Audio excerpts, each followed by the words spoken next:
The Supreme Court judgment is out in the SEBI and Sahara verdict, and they've issued a non-bailable warrant against Sahara's Subrata Roy. This indeed is pretty big news. Remember, for the first time in 4-year legal tussle between Sahara and Group and SEBI, the Supreme Court had ordered Subrata Roy, along with 3 other directors, to appear in court, and they have now issued a non-bailable warrant against Sahara Subrata Roy.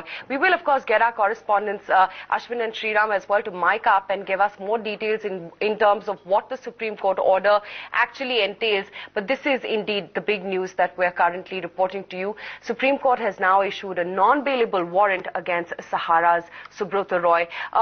We would also like to see what happens to the other directors as well, which were involved in the case. This is just the prima facie news that we're carrying right now. Okay, Ashwin is ready. We can go across to him.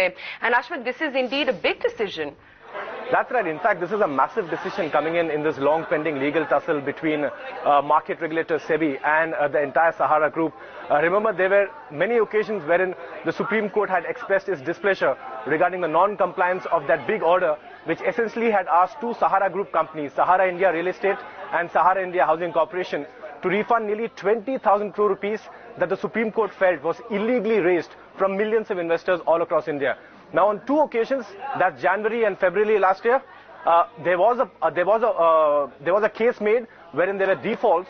Following these defaults, of course, there was a contempt petition that was filed by market regulator SEBI.